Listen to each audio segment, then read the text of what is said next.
ഈ ഒരു black magic സംഭവങ്ങൾ അതൊക്കെ കേൾക്കുമ്പോൾ തന്നെ നമുക്ക് ചിലർക്കെങ്കിലും ഒരു വശീകരണം, ആ ഒരു കൂടോത്രം അതിനെക്കുറിച്ചൊക്കെ കേൾക്കുമ്പോൾ ഈ ഒരു മൊട്ടയിലൊക്കെ ഈ കൂടോത്രം വെച്ച് ആ ഒരു പഴയ സിനിമയിൽ കോമഡിക്കൊക്കെ കാണിക്കുന്ന സംഭവങ്ങളൊക്കെ ചിലപ്പോഴൊക്കെ ഓർമ്മ വരും.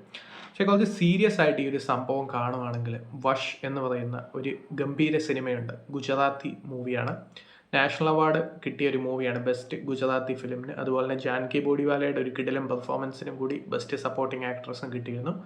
സോ അങ്ങനെയുള്ള വളരെയധികം ടെറിഫിക് ആയിട്ടുള്ള മൊമെൻറ്റ്സ് ഉള്ള ഈ ഒരു മൂവിക്ക് ഒരു സീക്വൽ വന്നിരിക്കുന്നു. നെറ്റ്ഫ്ലിക്സിൽ ഇന്നലെ തൊട്ട് സ്ട്രീമിംഗ് ആണ് ഈ ഒരു വഷ് ലെവൽ 2 എന്ന് പറയുന്ന ഈ ഒരു മൂവി. നല്ല പെർഫോമൻസസ് ആയിരുന്നു ഈ ഒരു ഫസ്റ്റ് പാർട്ടിൽ മെയിനായിട്ട് കോൺസെൻട്രേറ്റ് ചെയ്യുന്നത്. മെയിൻലി ഹിതൻ കുമാർ എന്ന് പറയുന്ന ആ ഒരു ആക്ടറിൻ്റെ പെർഫോമൻസ് എടുത്തു പറയേണ്ട ഒന്നാണ്. അതിൻ്റെ കൂടെ തന്നെ ഈ ഒരു ഹിതു കനോഡി ആണെങ്കിലും ആ ഒരു പ്രോട്ടഗോണിസ്റ്റ് ആയിട്ട് വരുന്ന ആ ഒരു ക്യാരക്ടറാണെങ്കിലും നല്ല പെർഫോമൻസ് ആയിരുന്നു. സോ ഇവിടെയും അത് റിപ്പീറ്റ് ചെയ്യുന്നുണ്ട്. ജാൻകി ബോഡിവാലയുടെ ഒരു ഭയങ്കര ടെറിഫിക് പെർഫോമൻസ് ആയിരുന്നു ആ ഒരു മൂവിയിൽ.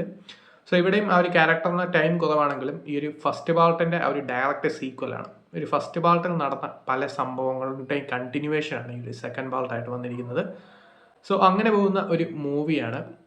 ഷെയ്ത്താനും വഷുമായിട്ട് ഒത്തിരി വ്യത്യാസങ്ങളുണ്ട്. അതായത് ഇപ്പം പറയുകയാണെങ്കിൽ ഈ ഒരു ഷെയ്ത്താനിൽ കൂടുതലും ഹിന്ദി സിനിമ ആയതുകൊണ്ട് തന്നെ ഹാപ്പി എൻഡിങ് ആണ് ചെയ്തിരിക്കുന്നത് അവസാനം. പക്ഷേ വഷ് അങ്ങനെയല്ല. വഷിൻ്റെ എൻഡിങ് എപ്പോഴും ടെറിഫിക് ആയിരുന്നു. അത് സിനിമയുടെ ഒരു വലിയൊരു മൈലേജ് ഉയർത്തുന്ന സംഭവമാണ്. ഷെയ്ത്താൻ്റെ മുകളിൽ വഷ് പോകുന്നതിൻ്റെ പല കൈൻഡ് ഓഫ് ടെറിഫിക് സീക്വൻസസും ആ ഒരു റിയാലിറ്റിയോട് അടുത്ത് നിൽക്കുന്ന സംഭവങ്ങളും ക്ലൈമാക്സിൽ വരുന്നത് ഈ ഒരു ഷെയ്ത്താനിൽ മിസ്സിംഗ് ആണ്. അതിൻ്റെ കൂടെ തന്നെ കിടിലം പെർഫോമൻസ് ആണ്. മാധവനൊക്കെ അത്യാവശ്യം നല്ല പെർഫോമൻസ് ആയിരുന്നു. പക്ഷേ പോലും ഈ ഒരു ക്യാരക്ടർ ഹിതൻ കുമാറിൻ്റെ പെർഫോമൻസിൻ്റെ ആ ഒരു ലെവല് നമ്മൾക്ക് എക്സ്പെക്ട് ചെയ്യാൻ പറ്റില്ല. കാരണം അത്രയും കിടിലം പെർഫോമൻസ് ആണ് അദ്ദേഹം ആ ഒരു ഫസ്റ്റ് പാർട്ടിൽ ചെയ്തിരിക്കുന്നത്.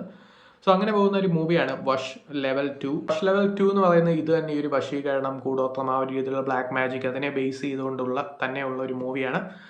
സോ ആ ഒരു രീതിയിൽ അത്യാവശ്യം നല്ല ഔട്ട്പുട്ട് നൽകിയ ഒരു മൂവിയാണ്. ഫസ്റ്റ് പാർട്ടിന് അത്രയും ടെറിഫിക് മൊമെൻറ്റ്സ് ഇല്ലെങ്കിലും ഒരു പ്രാവശ്യം കാണാൻ പറ്റുന്ന അത്യാവശ്യം നല്ല മൊമെൻറ്റ്സ് ഉള്ള ഒരു മൂവിയാണ് ഈ ഒരു സിനിമ. കണ്ടിട്ട് നിങ്ങളുടെ അഭിപ്രായം പറയുക.